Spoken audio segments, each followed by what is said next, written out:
form of fruitfulness in your life. Hallelujah, somebody. Praise the Lord. What a wonderful soul for a son.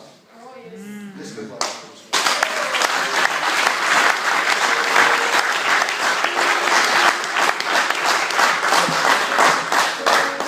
Hallelujah. Hallelujah. Last is our last Sunday. Mwezi wa October. Mwezi wa fruitfulness. Hallelujah, somebody.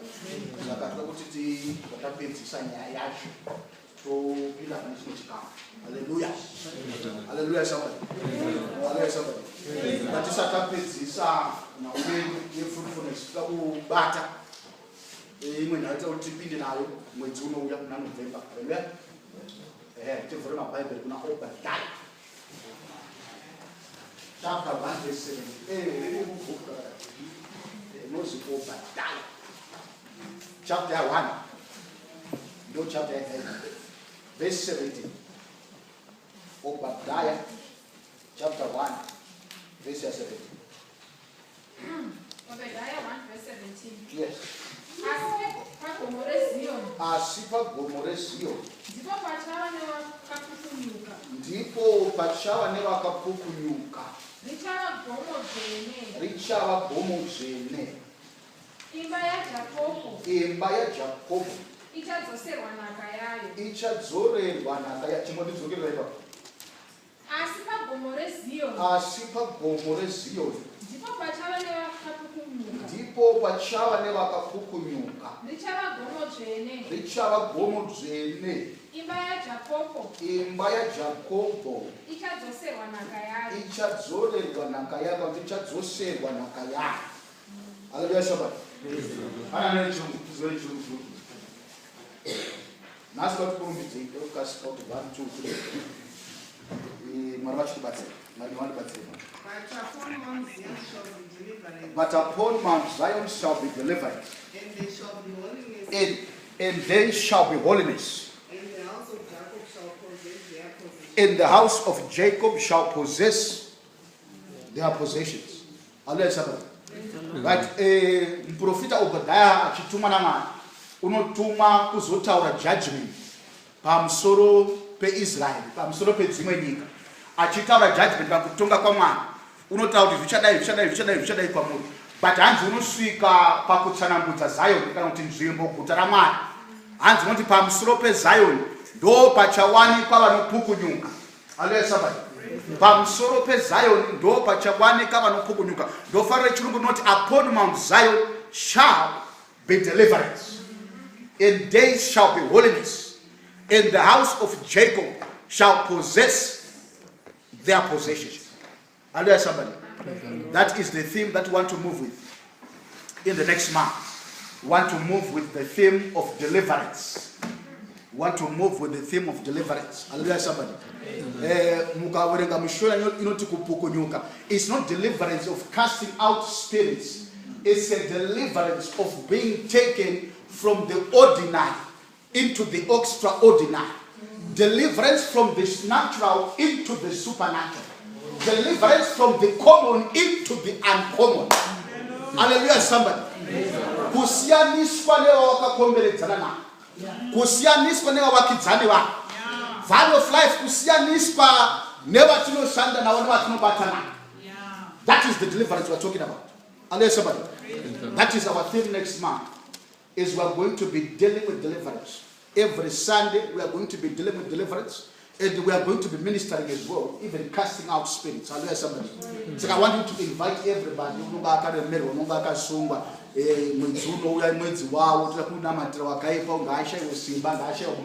Hallelujah, somebody.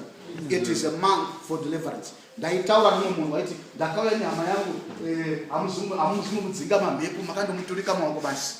Ndikati kana ukauya tinoita zvinodiwa naMwari. Hallelujah, somebody. Kana uchida adzikwe mamhepo uya naye mwedzi unouya. Tinodzinga mamhepo mweya yakaipa muzita raJesu Kristu. Hallelujah, somebody. Hallelujah, somebody. Hallelujah, somebody. Hallelujah, somebody. Saka heaven said that ndinofana kutaura because vamwe vedu atisi mahelicopter to the runway. We want to fast. We want to fast next month for the first week of November. I don't know November, is it Tuesday? Thursday, Wednesday, From Wednesday, 1st November, kusvika musi wa 7, we want to be fasting as a church. Hallelujah, somebody. Hallelujah, somebody. We want to be fasting as a church from the 1st of November to the 7th. We're going to be praying for the deliverance of our families, for the deliverance of our lives, for the deliverance of our ministry. Hallelujah, somebody. Hallelujah. Saka musi wa 1, saka musi wa 7, we are going to be fasting. Tell your neighbor, are you ready for fasting? Are you ready for fasting? We are going to be fasting and praying for deliverance. Hallelujah. Sometimes we confuse it with fasting for deliverance. We don't fast for anything. We fast and we pray for. Because fasting is just a spiritual statement. What is required is prayer. Hallelujah, somebody. So we fast and we pray for deliverance. Tinotsaya, tunamatira, deliverance. Hallelujah, somebody. From 1 kusvika musi wa 7. Hallelujah. Saka from next Sunday, I don't know if it's Sunday next week, you don't get it. But Sunday yoyo, we are going to have deliverance Sundays until November. We are going to be having my deliverance Sundays. Hallelujah, somebody. Tungadishida kuti marata banodze ruoko rwake wese wakasungwa newakaipa adzike nuru. Hallelujah. Pese pakabatwa newakaipa padzike nuru. Hallelujah, somebody. We are going to be fasting. Is going to be my deliverance services. Hallelujah. Praise the Lord. Hallelujah, somebody. Praise the Lord. Be prepared to fast and pray. We are going to start from 6 in the morning. Kushka 6 man. Hallelujah, somebody. There's a reason we do that because Bible in the Old Testament panels my watches of the day and of the night. So that we start strategically and we finish strategically. Don't take 6 to 6. Hallelujah. Hallelujah, somebody. Okantotanga patino muka topedza na 6 munhu zoti pamwe ndo zotanga na 5 nobodai dai zoti 6 ndo zotanga but patino muka kusvika na 6 manhero. Hallelujah, somebody. Hallelujah. Hallelujah. Kune vanogona vaine ma issues nema problems vangu vachiyamwisana vachiita sei unotenderwa ku break a fast na 3 in the afternoon. Hallelujah, somebody. Try to be dedicated and committed just for this week. Hallelujah. Hallelujah, somebody. Try the moment before you break your fast at 6 in the evening or 3 mashkati, you have time for prayer. Hallelujah. Wananguwa yekunamata. Wananguwa yekunamata. Hallelujah. We are going to be fasting and praying for this one thing, for deliverance in each and every area of our lives. Amen. Hallelujah. Amen. Hallelujah, somebody. Amen. Hallelujah, somebody. Embrace it because hallelujah, somebody. So we start next Sunday. We are having deliverance services. Or my deliverance Sundays. Hallelujah. Before the service ends, I will minister deliverance. And I will pray for everyone to receive deliverance. Hallelujah, somebody. Amen. I will tell you as the weeks go on what I mean by deliverance. Because sometimes people, when nobody says deliverance is one thing, or just is deliverance. Is casting out demons. Hallelujah. That is not deliverance. There is something called deliverance. We will talk about it when we look at it as the weeks go on. Hallelujah. Right. Our theme this month, fruitfulness. Fruitfulness. Do you remember Job chapter 8? Verse 7. I want to be very quick and very brief. Job chapter 8, verse 7. 8 verse 7. Yes. Kunyanga kutanga kwako kwaiwe kuduku. Asikubhuma kwako kwawe kukuru kwazvo. Nidzokerere ipapo. Kunyanga kutangwa kwako kwaiwa kuduku. Asikubhuma kwako kwaiwa kukuru kwazvo. Hallelujah, somebody. I want to know punctuation, but it's correct. Dzokerai papanze. Kunyange kutanga kwako kwaiva kuduku. Kunyange kutanga kwako kwaiva kuduku. Asi kuguma kwako Asi kwaiva kukuru kwako. kuguma kwako kwaiva kukuru kwazvo. Kuguma kwako kwaiva kukuru kwazvo. Hallelujah.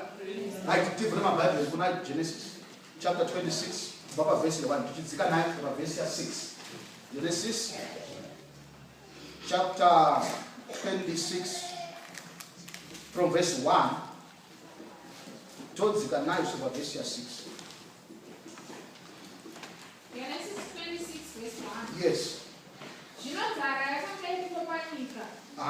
Isati iri nzara yakanga iripo pamazuva aAbhurahama. Isaka akaenda Gerari kuna Abhimereki mambo wavaFiristia.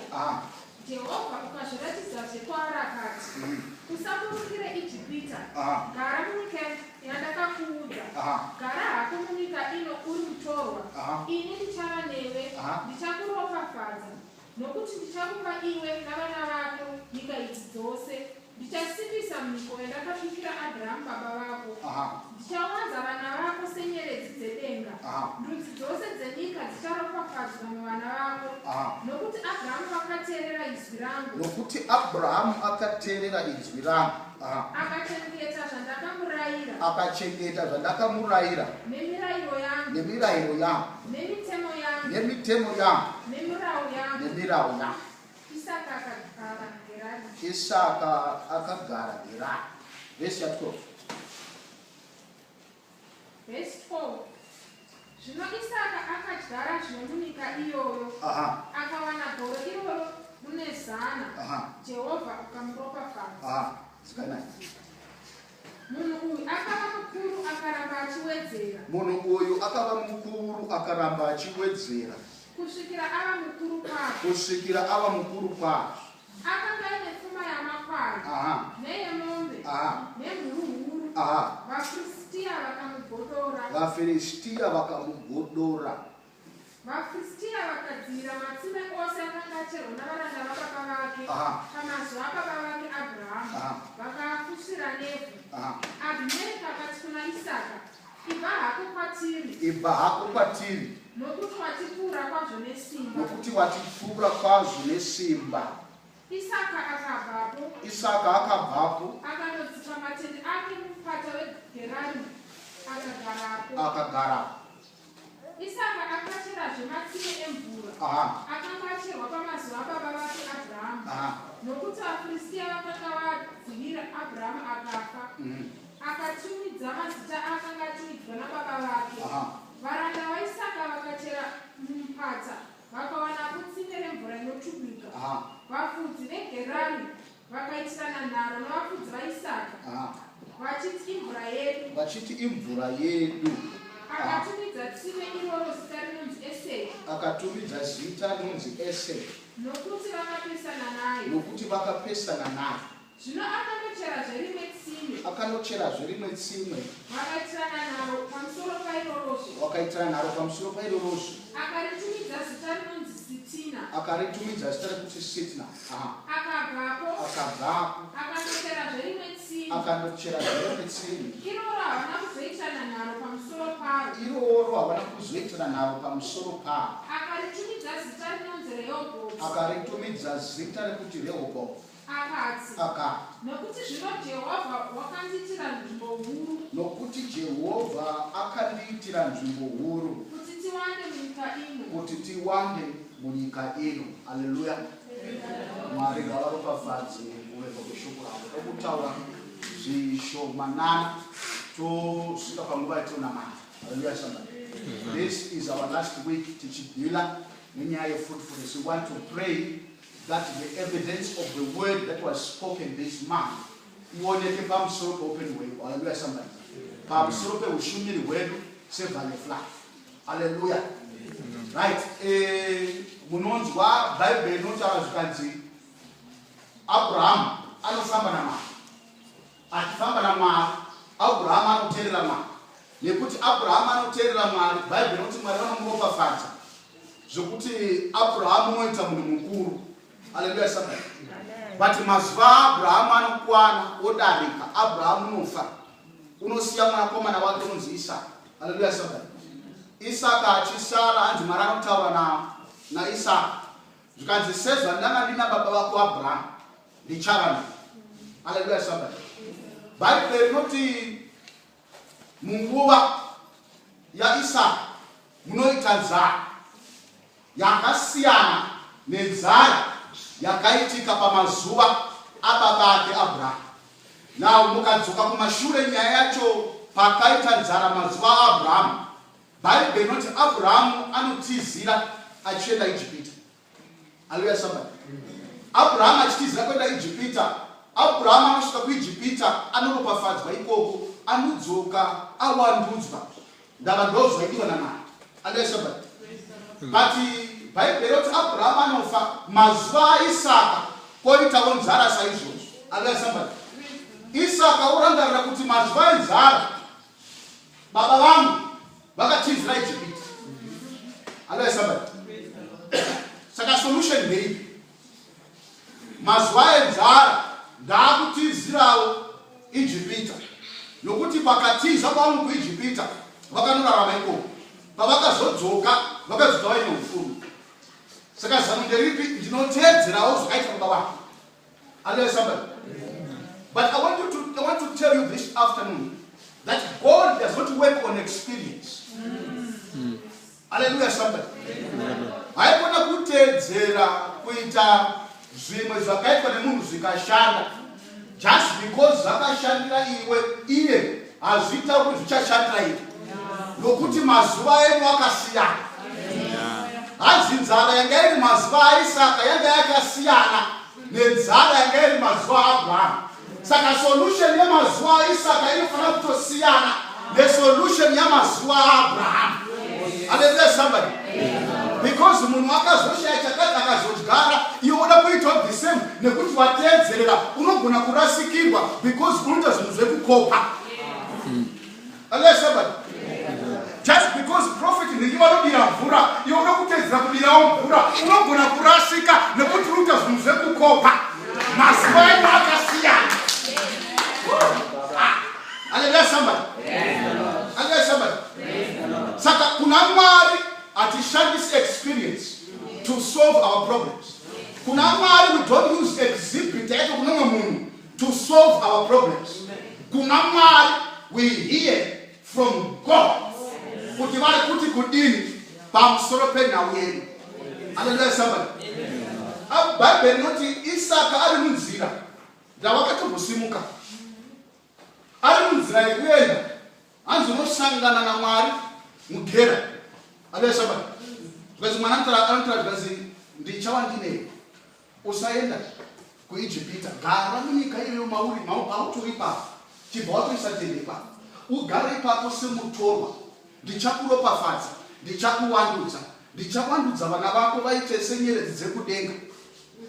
Nyika dzese dzepano pasi dzicharopafadzwa nekuda kwevana vako. Hallelujah somebody. Hallelujah somebody. Bible inoti Isaka munzara makadaro, munzvimbo yakadaro yaangasina kuplana kumbogara, nekuti ndiMwari vataura Isaka ndo maanogara.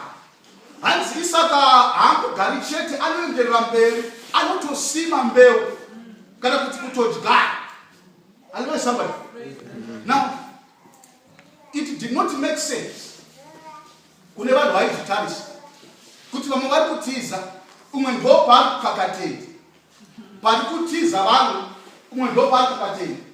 Pari kutiza vanhu, umwe munhu ndo paari kutotsvaga nzvimbo achida kutodyara. Hallelujah somebody. Because Isaka chaanotedzera is not the climatic conditions dzemazuva acho.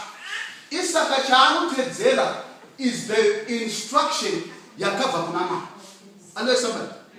The instruction of God inogona kupesana ne-economic or monetary policy yemunyika menyu. But because ndiMwari wazvitaura ita saizvozvo. Hamuna kundidzwa mweya mutsvene. The instruction of God inogona kupesana nezvinotaura vana chiremba. Asi because ndiMwari wazvitaura tinoita saizvozvo. Because our God is bigger than doctors. Our God is bigger than governance. The word of God is more than an economic plan or strategy. Hallelujah, somebody. So kuramwari ni pamsoro natural or scientific knowledge. So it doesn't matter your school says this is what is going to happen. But if God says this is what works, tinoita saizvozvo. Hallelujah, somebody. Hallelujah, somebody. Sikazvinhu Mwari so kune vanhu vanoona kunyika vakadzidza zvepanyika tikada kutedza zvinodiwa naMwari toita setinopenga toita setisinganzwisisi setisingarizeni. Hallelujah, somebody. Ndo zvaita saIsaac achidyara mbeu zvairamba kuti munhu udyara seumbeu pakaoma pasina kumbonaka, but because haasi kungodyara chete ari kutedzera instruction. Yama. Hallelujah, somebody. Listen. Mwari vachitaura kuna Isaac. Unoti chikonzero why ndichiropafadza Abraham is because pandairaira Abraham aiterera. Pandaitaura Abraham aiterera. Ndosaka kunyangwe ropafadzo rake Abraham riri kuuya pauri iwe Mwari. Ndava ndi baba vakaterera. Baba vakaterera zvekuti kunyangwe mwana wakaropafadzwa. I pray for you today. May the obedience of your family bring a blessing into your life. May the blessing of your pastor, may the obedience of your servant of God bring a blessing to your life. Hallelujah, somebody. Hallelujah, somebody. Because of a father's obedience, mwana wakaropafadzwa. Hallelujah. Saka Isaac anonzwisa kuti chakaita kuti baba vangu varopafadzwe is because Mwari pavakataura vaiterera. Mwari vakatiita chakati vaiterera. Ndinozviziva kuti Mwari kune dzimwe nhambwe vakataura baba vangu vakati ndipe mwana wako. Isaac wanga atoripo because ndiye wakari chibayiro chake. Saka nyaya tinotoiziya kuti baba vangu kunyange vakadzi vaindida but Mwari vakati ndipe, havana kuda kunyima, havana kuda kusateerera, vakanopa even me. And that was the secret for his blessing. Saka Isaac, no matter zvanga zvisina make sense kuti agare pane nzvimbo yakaoma, zvanga zvisina make sense kuti asime pane nzvimbo yakaoma, asi unoziva kuti baba vangu pavakateerera Mwari pane zvakaitika. Saka unonzwisa kuti no matter pakaoma kudai ndikateerera Mwari pane zvinoitika. No matter zvichinetsa kudai ndikateerera Mwari pane zvinoitika. No matter zvakaoma kudai ndikateerera Mwari pane zvinoitika. Vamwe vese vachienda kuIjipita, imagine iye wakasara ari ega. Vamwe vese vachinja chioko muhomwe, sara uri wega. Vamwe vese vachinyepa vachikwira vachidzika, sara uri wega. Ukagona kuteerera Mwari nyange pakaoma kudai unoropafadzika. Ukagona kuteerera Mwari nyange zvichinetsa kudai unoropafadzika. Hallelujah, somebody. We don't copy what others are doing. Tinonto kuti Mwari vari kudii. Hallelujah, somebody. If God does not say it, don't do it. If God has not said it, don't do it. Hallelujah, somebody. Hazina basa vaunoswera navo ndozvavari kuita. Hazina basa vaunoshanda navo ndozvavari kuita. Hazina basa paunogara ndozvavari kuita. But kana zvisina kutaura Mwari kuti ita saizvozvo, usaite saizvozvo. Hallelujah, somebody. The secret to the blessing of God is obedience to his word. Hallelujah. Ukagona kuteerera Mwari, kutedza ndakuita zvitaura neshoko rako, the blessing of God is going to be evident in your life. Hallelujah, somebody. Tell your neighbor, obey the word of God. Teerera sokurama. Teerera sokurama. Teerera sokurama. Hallelujah, somebody. Isaac unonzwisa kuti no matter ndine zvishoma shoma, asi because ndi Mwari waraira unoita sekutaura kwaMwari. Hallelujah, somebody. even if it does not make sense. Kwete kune vanhu, even pauri wewe. Asine kuti ndimwari wakazvitaura chingozviita. Trust God more than your judgment. Trust God more than your reasoning. Trust God more than your education. Trust God more than your intelligence. Listen, I know experience yako nikutsala kuti zvinazviti kana zvakadaiso, but chimbozama kuteerera Mwari kupinda experience yako. Unless somebody, I know you have evidence kuti zvinazviti kana zvakadaiso, but chimbozama kuteerera Mwari more than the evidence that you have. Unless somebody, resolve it in your heart. Kuti zvese zvakanzi naMwari ngandiite ndinoita, irregardless or regardless of whether it is practical to you or not. Hallelujah. Hallelujah. Just lift up your hand and say, I will obey God. I will obey God. I will obey God. I will obey God. I will obey God. I will obey God. Hallelujah, somebody. You must get to that point no matter you are also no matter how much kuzvigona kunyasa kuzvibata asi because those zvakataurwa naMwari ngazvipesa izvozvo. Munoziva here kuti Jesu unosvika pane munguva kuti unoparidza imwe sermon yekuti vanhu vanotadza kuinzwisa vanomutiza. Zvikanzi Jesu kuti akazi ini munofanira kuti mudye nyama yake nekumwa ropa rake, mukasatodaro hapana chenyu mandiri. Hanzi vanhu vachinzwa message yakadai vanotiza kuti murume uyu zvaakutaura minana yake tinoiona zveshuwa, but mashoko aakutaura atiremera, hatichagoni kuramba tichimutera. Hanzi vanomusiya. Alesaba vanapita vanosara. Zvikanzi Jesu unobvuka vanapita muri kusareko, hamusi kutera here vana vari kuenda. Alesaba Peter anopindura nanzi Ishe tinoenda kupi? Imi ndimi munopa, ndimi munotaura mashoko eupenyu. It is not because Peter understood what Jesus said, but Peter understood who Jesus was. It doesn't matter what he said, I know who he is. I'm not from this one, I'm saying, I've never said but in the Mosiah. Kunyama ndikasazvinzwisisa ndicharamba ndakabatira bhozi ndinomuziva kuti akangotaura chete manzwi ake aneupenyu. Even if I don't understand them, I will stay. Even if I don't get there, give me, I'm going to stay. Even if I don't get there, I'm going to stay. Those they will pay.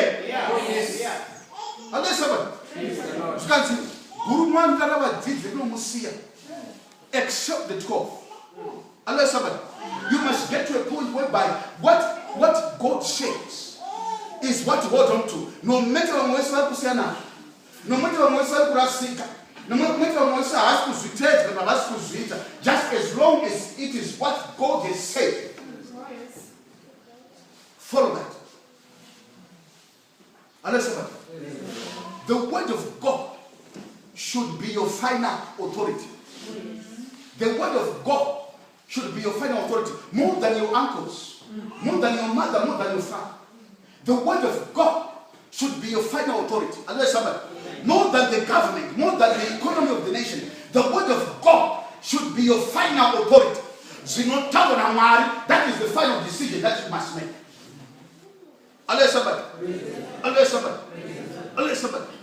That means zinotaura Mwari zvikapesana nezvinotaura sekuru zvamwari zvatinoteedza. Zvinotaura Mwari zvikapesana nezvinotaura mbuya zvamwari zvatinoteedzera. Zvinotaura Mwari zvikapesana nezvinotaura nenyika zvamwari ndozvatinoteedzera. Zvinotaura Mwari zvikapesana nezvinotaura negovernment zvamwari ndozvatinoteedzera. Because the word of God is the final authority. Hallelujah, somebody. Hallelujah, somebody. So kuramari ndora totedzera no matter zvarwadza zvashuva. Hanzi Bible inoti vanapita naJohn vachiparidza nezvaJesu. Pane vakuru vechechi vaitoronidzwa kuti vakuru vechechi, vakuru vesinagoge vechitendero chevaJudha. Hanzi vanovarambidza kuti musanamate muzita. Hallelujah, somebody.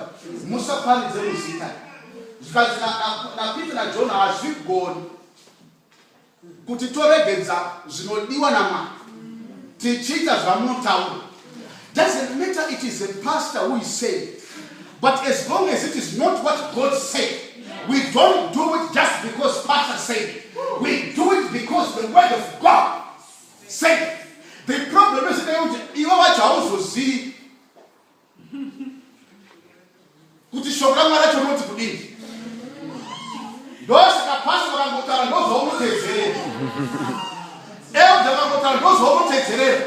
Because haunzwisisi kuti shoko raMwari racho rinoti kudini. Bhaibheri imwe yamutsvina achitaura anotorumbidza vamwe vechechi yainzi Thessalonica.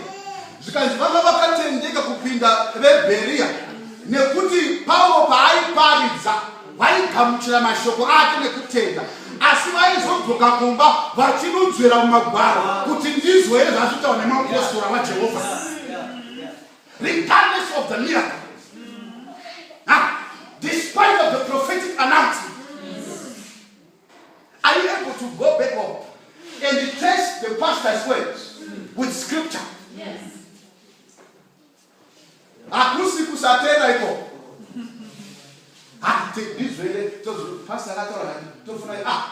Check what pastor says. Check it against the word of God.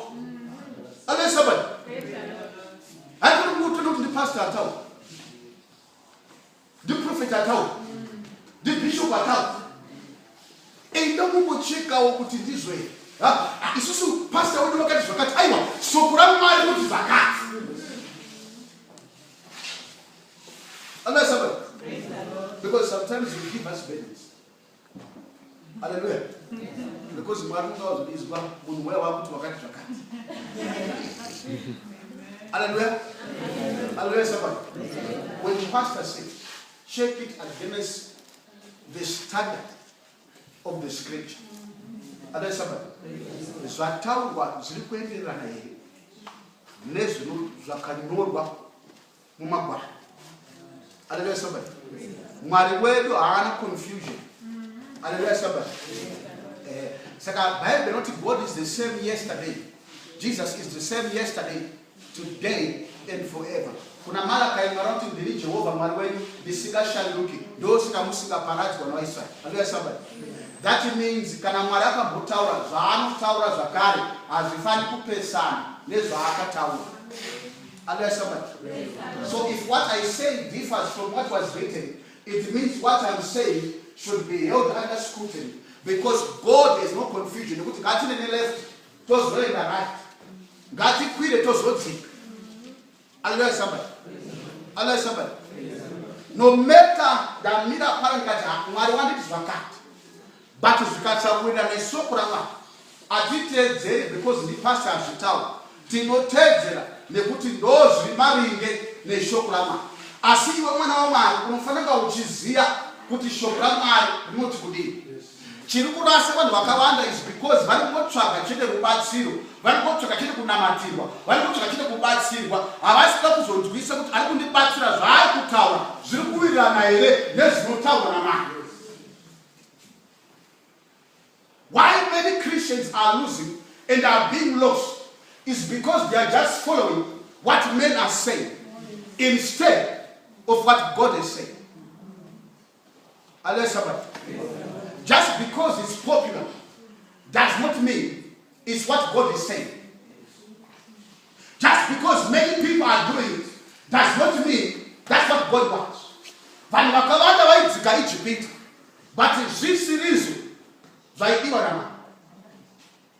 Vanhu vakawanda vanogona vachienda kwakadai, but zvisirizo zvinodiwa naMwari. Hallelujah. Somebody. Just because it is popular doesn't mean it is correct. Just because he is popular doesn't mean he is correct. Hallelujah. Somebody. What God says is what we follow.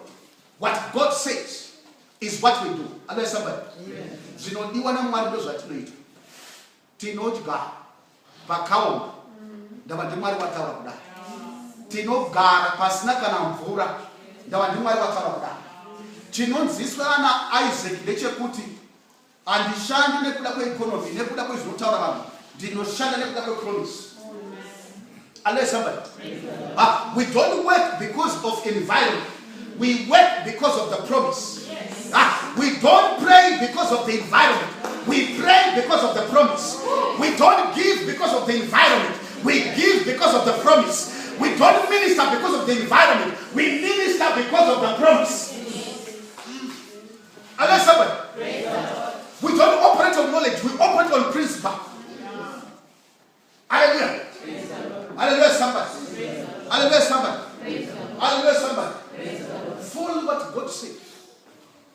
Regardless of what you are,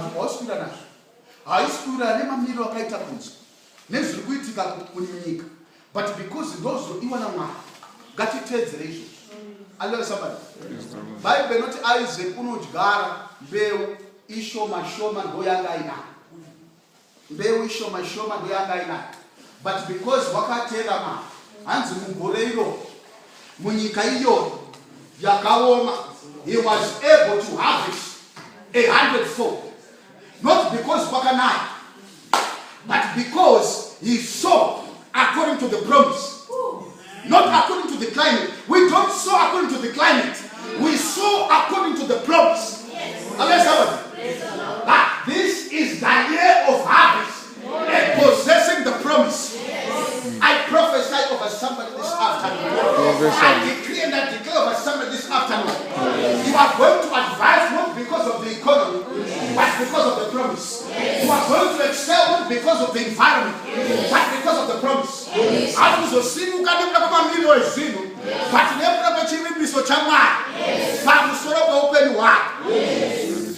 I want you to know that Paulo Shanda, Uruku Shanda, Uripasu Pechivimbiso. Paulo Peter, Paulo Buddha, Uripasu Pechivimbiso. Whatever you do under a promise, it is going to work. Unless somebody. Isaac sowed a few, and he was able to reap many. He was able to harvest. Nyanga akajigara zvisho. Twenzi murumu akakura. Akaendera mberi. Kusika munhu mukuru. Because of instruction. I pray for somebody this afternoon. Because of divine instruction, you are going to grow great. And you are going to grow exceedingly great. In the mighty name of Jesus. I said you are going to grow great. And grow exceedingly great. Because of your obedience to divine instruction. Unless somebody. Nekuti mwemunhu achateerera zvinodiwa naMwari. Achasimudzirwa. Achaendeswa mberi. Nekuti munhu achateerera zvinodiwa naMwari. Achawandudzwa paanoswera paanogara. Muzita raJesu. Shall we say I receive? I receive. Shall we say I receive? I receive. Shall we say I receive? I receive. Shall we say I receive? I receive. If it is you, shall we say I receive? I receive. The secret, my brother, my sister, is obedience. Could you obey something? You must have heard it. Sika unofunga uchizia shukrama. Kutuone kulitetea. Unafanya kuzia shukrama kwa tunotiregerera. No matter what talk or imagine. No matter what tupa, gona kuregerera. Your obedience to that word will bring a blessing to your life. Hallelujah somebody. Hallelujah somebody. Ziva kuti Mwari want to believe from because of the word of God that you read, and because of the divine instruction that you receive from the Spirit. Hallelujah. Hallelujah. Hallelujah. Achigara Isaac anokowa nekuti akatera zvinodiwa naMwari. Uchigara uchakowa nekuti wakatera zvinodiwa naMwari. Hallelujah. Hallelujah. You will have this because of divine instruction. You will have this because of divine instruction. Hallelujah. Isaac, Bible noti anokura zvokuti anowengwa newaka wakidzana. Listen, the moment you obey divine instruction, unoenderera mberi beyond your peers, beyond your unoswera, beyond your unogara. Because iwe uri kuteerera zvinodiwa naMwari. Unless somebody. Zikanzi anokura zvekuti mambo wenzvimbo iyo anotouya pa. Laza babu manyanya kukurisa. Matireme. Chibva ipa. Unless somebody. Ko unibvisa pano ndinokumbundisa. Unless somebody. Bible kuti Isaac anoteerera. Wosimuka. Kubva ipa. But akaisa munhu ipapo haazi munhu. Mwari ndiye wakakuisa ipapo. Saka nometa munhu akayakati ibva pano haubvi nekuti haasiya wakakuisa. Si Mwari wakakutsveta ipapo. Tata nemakristu anotadza kunama nekuda kwamwana. Handitati kuti ungazoda iso. Hakuda kubviswa panzvimbo noumwe munhu. Hakuda kureketa kunama nekuda kwamwe munhu. Unotirigisa kunamata ndiwa. Unonitadza kuenda kuvalue of life ndiwani. Ndakaiswa panama. Hapana kundizwa. Unless somebody. Hapana kusiya kuita kwa munhu nekutara kwa munhu kukuregedzisi kunamata. Because haasi munhu wakakuisa ipapo. Unless somebody. Follow divine instruction. Unless mwabati simuka hausimuki. Ndakasiko panama. Ndichabviswa panama. Hallelujah somebody. Bible not Isaac nekuti haana kuteerera. Munhu unoti hanzi unochera matsime akambotsiura baba wake. But anofusiwa. Because he's no longer operating under divine instruction. Watera vatawa nevanhu. Zvinhu zvakudzvanya, zvakutsikinya nekuti wakuchera matsime kunzvimbo yaasina kumbonzienda. Wakanzi gara pano ukakohwa usina kana tsime. Kotsime ukutsvaga sei. Ndosaka mumaproject asingashandi. No matter the tongues you speak. Ndosaka mumabasa usingapindi. No matter the tongues you speak. Because this is all zvakataurwa naMwari. Zvakashanda mazuva aAbraham. Because tsime hanzi rakachona Abraham. Isaac akati ndikatsera tsime rakachona baba wangu ndichawana sezvakaona baba wangu. Hanzi ende uindira mberi unori pazita rakapiwa nababa wake. But baba Abraham anopa zita rekuti sitna pane tsime kuti kupikisana. But hapana kupikisana naye because he was under divine instruction. But Isaac akatanga kuzochera tsime rekupikisana anopikisana because he is under divine instruction. Hello somebody. Somebody can prosper in an environment because they are following divine instruction.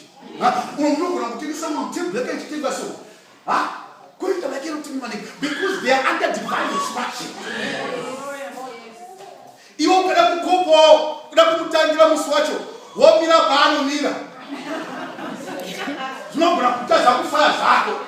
Because you are not under divine instruction. Amen somebody. Hakuna kurarama upenyu hwekukopa. Mazwano kutengesa mafuta kufamba, ndakutengesa mafuta. Unogona kusanga kutengesa hembe, disala kutengesa zokudirira. Because those zikudiwa na Mwari. Atora upenyu hwekutedzera na Mwari. As na Peter do not call, na Paul do not conform to this world, but be transformed. We don't conform to what people are doing. We are transformed by what God says. Unless somebody. Isaac unoita zina kujairika. And the Bible says he became great and exceedingly great to the point that he became more powerful than the nation yaigara mai. Unless somebody. I'm here to tell you, regardless of your background, if you obey kutaura kwa Mwari, unokwanisa kusimukira, unokwanisa kuenderera mberi, unokwanisa kubudirira, zvikwanisa kuitika nekuti unotedza zvinodiwa naMwari. Unless somebody.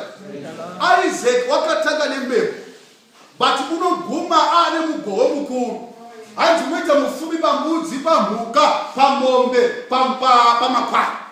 Unless somebody. You can start with little, but your little kana ine Mwari mukati will not remain little. It will be much. We can start as little, but the little ine Mwari attracted little to child and baby. Hallelujah, somebody. Hallelujah, somebody. It is not a crime to start little. The crime is in remaining little. I see most of it wakapa house na chini.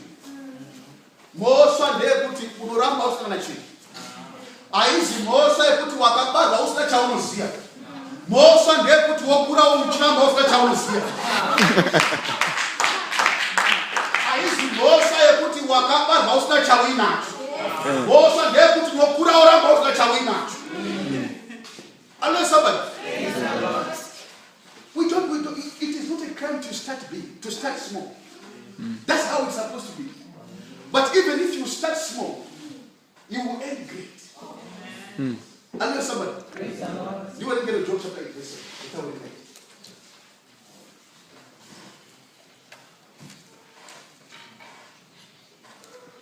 Job chapter 8, verse 7. Job 8, verse 7. Yes.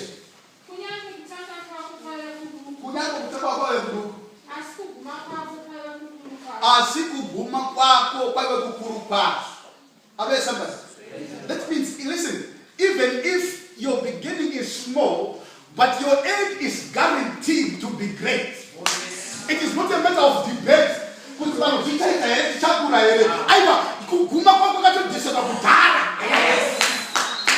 Mari anataka kuona wa Israel kaziendai kutapka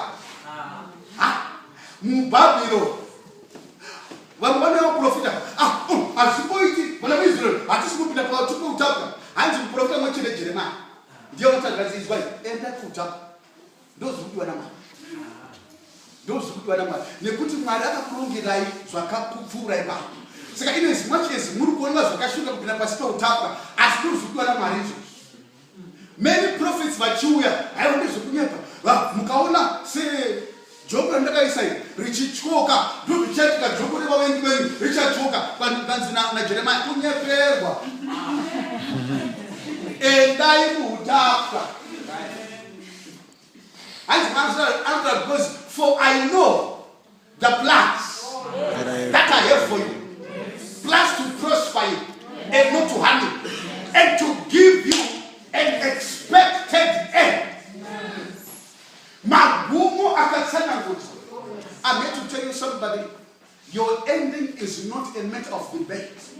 Your life is not a matter of speculation. Your destiny is not a matter of speculation. Our life, Patrick, is not a matter of speculation. Though our beginning is small, our latter end is great.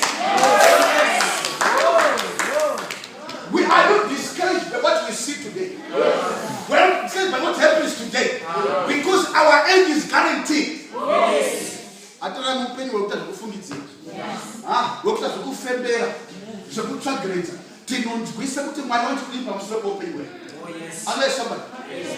somebody. I prophesy over somebody. And I decree and declare over your life that your life is going to be straightforward. That your ending shall be great. Regardless of the circumstance, regardless of what I decree and I declare by a divine instruction in the mighty name of Jesus, your latter end shall be great. Yes.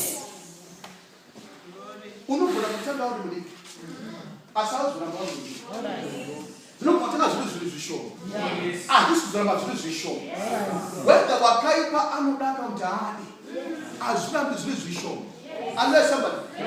Now, even if Isaac, after to take a divine instruction, but how come Vara Maxim was not to my sim and Doa and Isaac up for me? But it seemed that I received for Isaac Parker.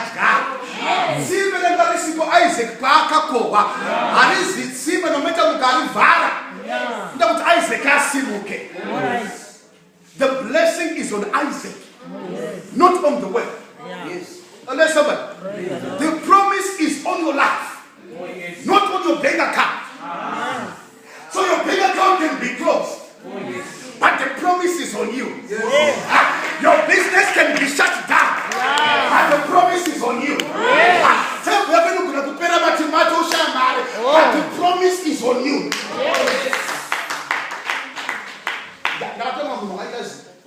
Business, business, kana matraiwewo business yako rinofamba because unonzwisa Davhidhi achitaura kuti anozodza mukombe musoro wangu namafuta mukombe wangu unovhatikira chinozodzwa namafuta musoro asi chinovhatikira mukombe. We pray for you and the business is going to be well. We pray for you and your marriage is going to be well. Somebody.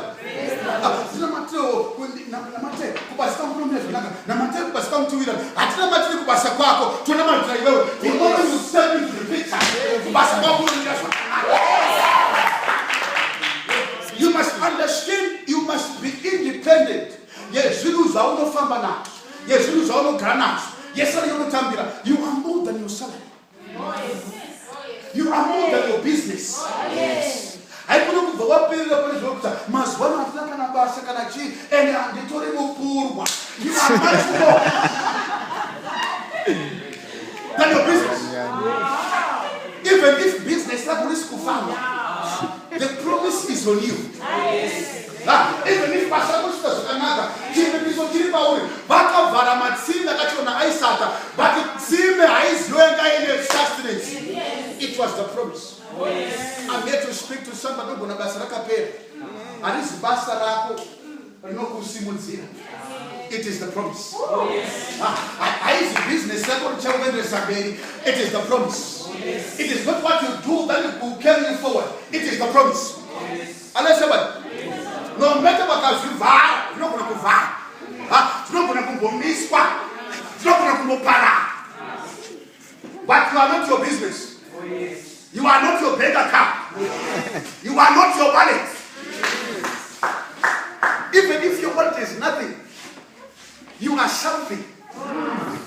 Even if your pocket is nothing, you are something. You are not your pocket. Unless somebody. I put on push that back was you. Go for me some down and cheap. Unless somebody. It's today, Liverpool, but you are more than what you have or what you don't have. Unless somebody.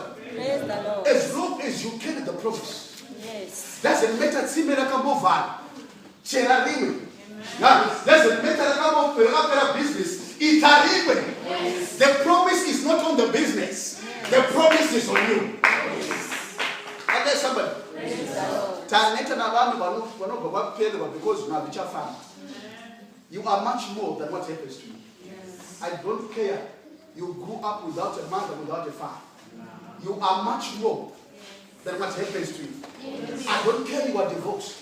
I don't care you are lonely. I don't care you are single. You are much more than what happens to you. I tell somebody. I tell somebody. Don't let what is happening around you determine who you are.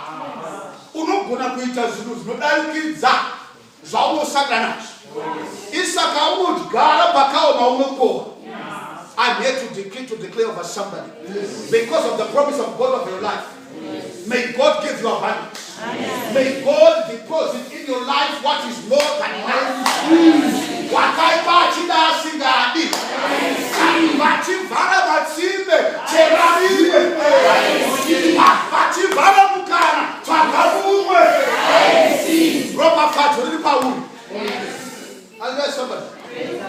Somebody.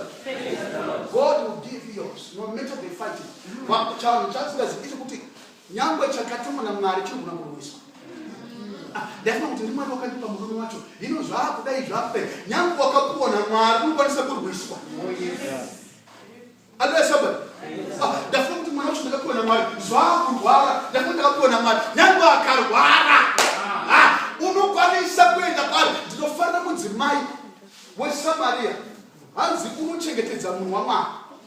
To the point that mama mukati to be touched. Oh yeah. Excellence yake yakanya. Address somebody. You guys kunu dai to talk to stretching. You guys don't worry, do right. Apacha no shy murumangu na. Dress what not now. Leo kitendo chukuira. Ananga na problem. As no kuda chenda. As because they have side stress. Because akuda ro wake but muru because ana mwana kwa. Murumocho wa chende. Unless somebody. As the man of God calls him back and says, by this time next year, you shall carry me. Unless somebody. By this time next year, you shall carry. Because normally, I know then I going down in the one of the time then we now. That never said I put in the title man and I took another food stuff. If that would you put us in Uzakana, if that was not from Fusas in Uzakan Sika, but I'm here to disturb.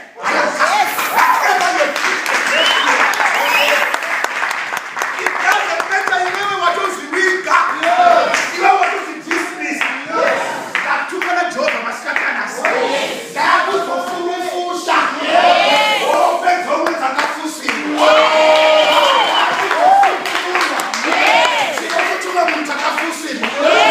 In the mighty name of Jesus, you shall carry your blessing. Whether the devil likes it or not, you are going to be healed.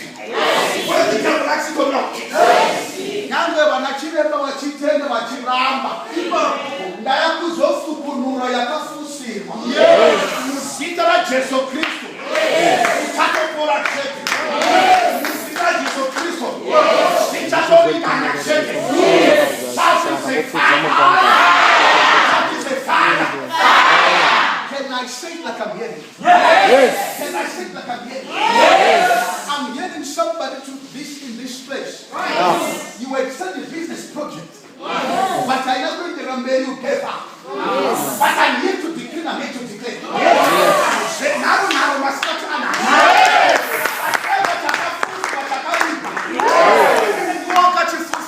Yes. You don't tell her now. Yeah. Let it be done in the name of Jesus. I said, may it be done in the name of Jesus. In the mighty name of Jesus, you shall carry your blessing. In the mighty name of Jesus Christ, you shall carry your blessing.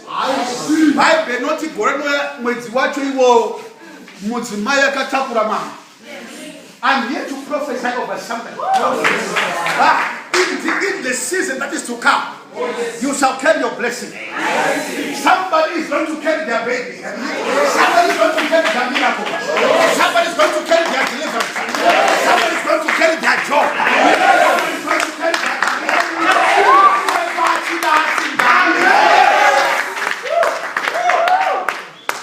somebody.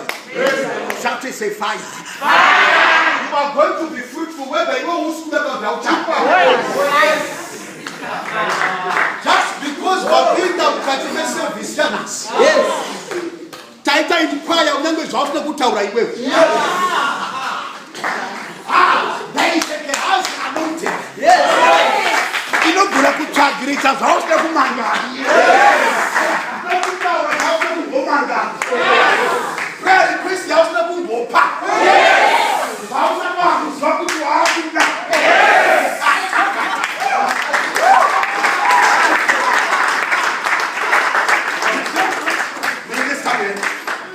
I pray for somebody today. Over your life this afternoon. Over something you don't know you need. But God knows you need. Over something that you don't know you want. But God knows you want it. May the Lord deliver it to you in the mighty name of Jesus. In the coming season, may you carry your testimony. In the coming season, may you carry your breakthrough. In the coming season, may you carry your fruits. I receive. In the mighty name of Jesus. I receive. In the mighty name of Jesus. I receive. No matter what kaipa achida singani. Gaziti ke pauri. Muzitra Jesu. Satani uno bonus karicha kana. Because I got it mana wa chance kumutari munda na baba. Uti mana musoro. But uti musoro wangu. Baba azuna mwana watofu. Hands over, I am put out present. And they say to my back. Unless someone. Hands when I'm in this one, my one was vacuum when I have to warn. They put in the issue gold. One other couple and put him on one walk out of my soul. Hands my one was slept when I'm a bedroom. My other woman. Go to chariot. What the blue woman? Hands what is love. Muhammad to mukazi wa watu. Tukazi Muhammad handizivi kuti ari kudini ndava Mwari havasati vandizarurira. So regardless of pastor vari kuiziya, but you can demand even what pastor does not know. You live on the God. Hanzi anosvika zvikazi kuna Mwari, mwana uyu anamukumbira. I'm going to speak something of your life.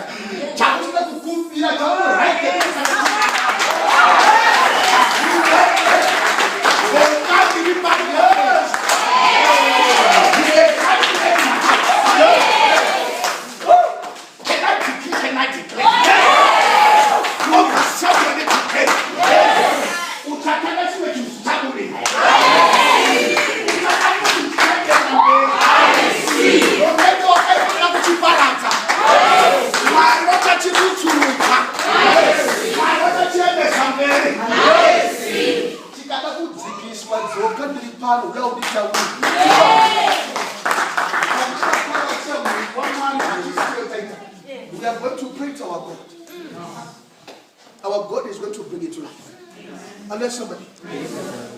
Can I prophesy over somebody? Yes. Yes.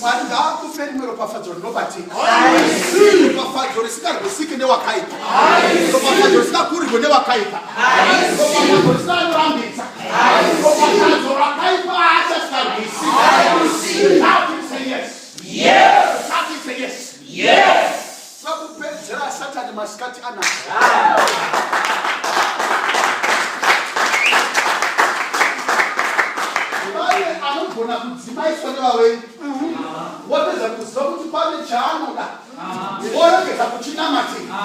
Asida kuzobombota. Kuzobombota zakatsika. In the mighty name of Jesus. Yes.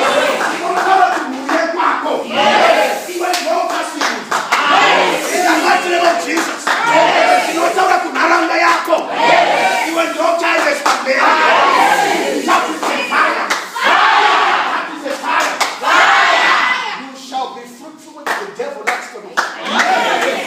in the mighty name of Jesus Christ. Pale pakatazo kusika na mabele. Pale pakatazo kusika na majiko. Na matetego. Na wanaseku na wanambuya. But because of a divine anointing, because of a divine grace, may the Lord, the God of Israel, take you there. Yes. Lift up your hands. Thank you, Jesus.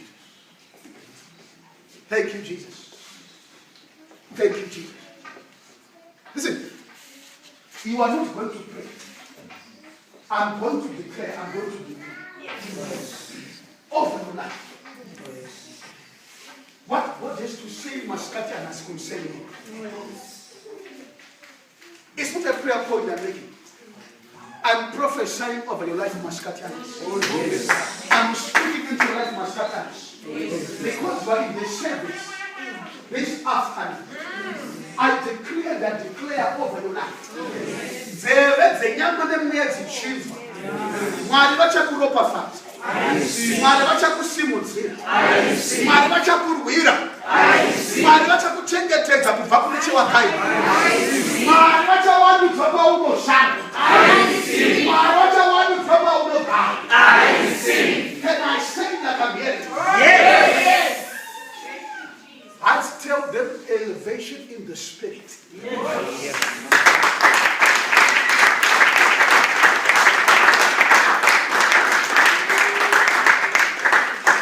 Somebody is going to be elevated in the name of Jesus. Like Isaac. We don't do things because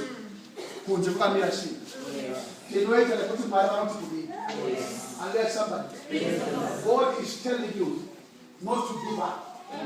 God is telling you this afternoon to continue in prayer. God is telling you this afternoon to continue reading the word. So you shall receive the blessing of the Lord of your life. May God bless your obedience. In the mighty name of Jesus. I said God will bless your obedience. I receive. In the mighty name of Jesus. I receive. Paulo ga uchitedza sograma. Ropa fadzrawo garioneke pamusoro popedu. Paulo ga uchitedza sograma. Kubata kwa ngakuoneke pamusoro popedu. Paulo tedza sograma. Sibereko ngazuoneke pamusoro popedu. In the mighty name of Jesus. Before this month ends, I decree and I declare over your life. May there be evidence of fruit. May there be evidence of fruit. In your prayer life. May there be evidence of fruit. In your dreams. May there be evidence of fruit. In the mighty name of Jesus. In the mighty name of Jesus. May there be evidence of fruits. In the mighty name of Jesus. In the mighty name of Jesus. In the mighty name of Jesus. May you receive the blessing of the Lord in your prayer life. In the mighty name of Jesus Christ.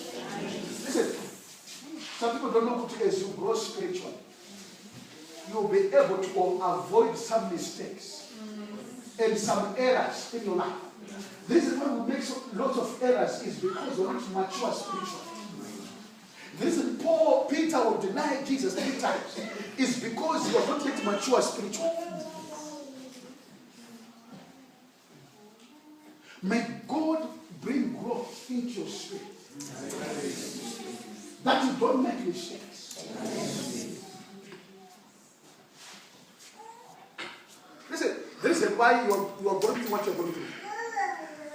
This is somebody you have problem in indecision. I must pray for you. Indecision is because you're not mature. You are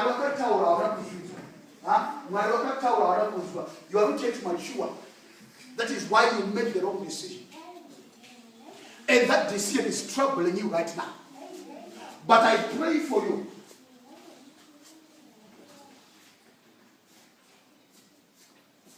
In the name of Jesus. Listen. It can be resurrected. It is because I'm talking to somebody. Not everyone. I'm talking to somebody this afternoon. But I pray for you, Maskatanas. May your ears be open. May your heart be able to receive it. In the mighty name of Jesus. Isaiah was in church, but in may God's voice be clear in your life. That you don't take the wrong step. You don't make the wrong decision. Yes. This is a premise because people are making uninspired decisions. These are uninspired decisions. I'm going to pray for your life. May your decision be inspired. Unless somebody, may your decision be inspired. Because you are going to error.